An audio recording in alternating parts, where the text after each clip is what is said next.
Hello and welcome back to Jackknives Reviews. I'm of course your host, Jack Knives. Since we haven't done an anime in quite a while, I figured I'd talk about one that is very often overlooked, but it is one that I feel needs more appreciation than it gets. The crime mystery thriller, Banana Fish.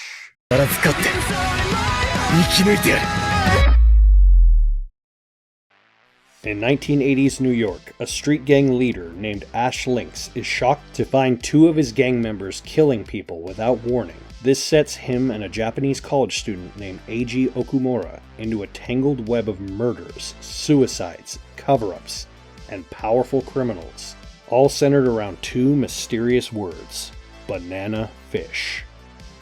Years ago, when I worked in the various anime circuits on the West Coast, I was introduced to this manga by a friend of mine. I said, what's that about? And they go, it's best if you just read it. I go, okay. They said, all I'll tell you is it's an action mystery. I said, okay, I'm intrigued.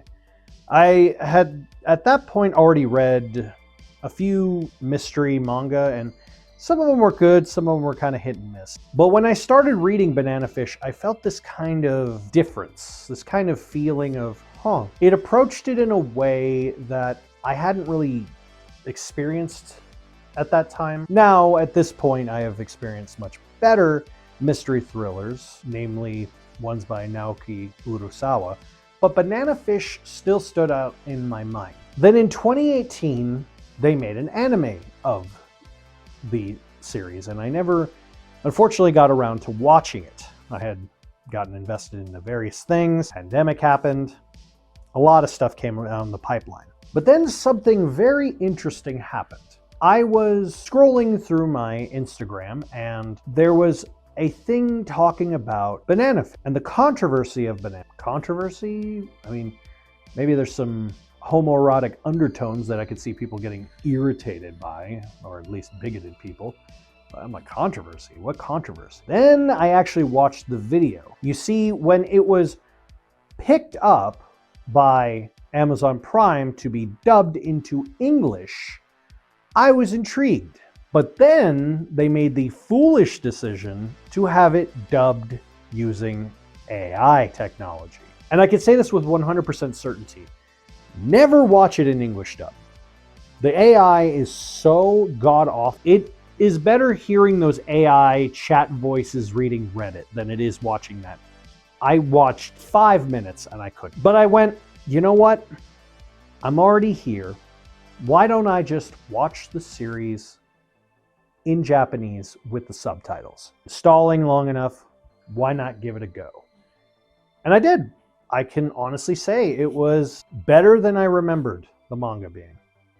The manga had a lot of pacing issues and a lot of situations that I felt kind of weird, which, granted, there are pacing issues a little bit in this anime adaptation, but I was distracted by the visuals. Whenever they adapt an older manga into a newer series, they do a cleaning of the art while still maintaining the art style.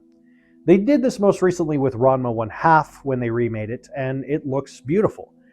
And they did it with Urusei Yatsura, which is okay. It's not bad, but it's just kind of weird.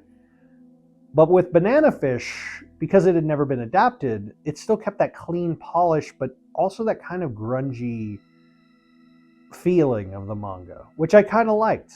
I was curious to see how it was going to play out.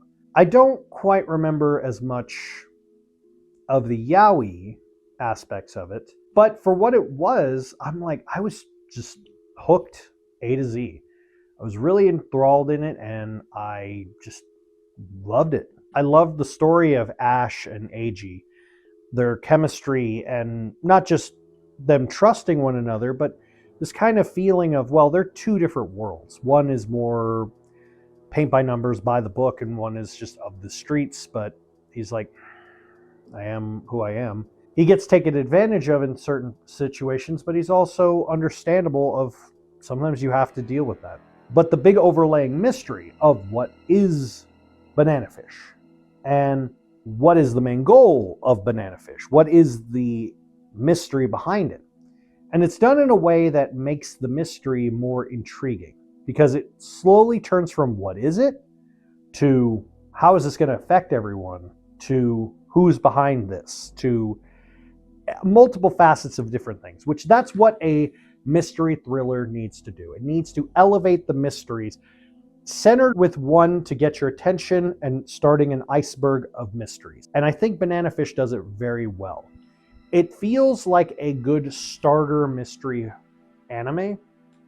It has some very adult things in it, obviously, but nothing to the extreme of, say, a Monster or a 20th Century Boys. But it's got its moments where it feels very heavy, but understandably heavy. The anime consists of about 24 episodes, so larger than your standard anime fare, but if you want to get invested in a good mystery, fun, action thriller with some homoeroticism, which may or may not be your cup of tea, it is a good series. Just don't watch it in dub, no matter what. I give Banana Fish 4.5 out of 5. Have you seen Banana Fish? Let me know in the comments down below. Don't forget to stab that subscribe button and slice that like button, and I'll see you next time.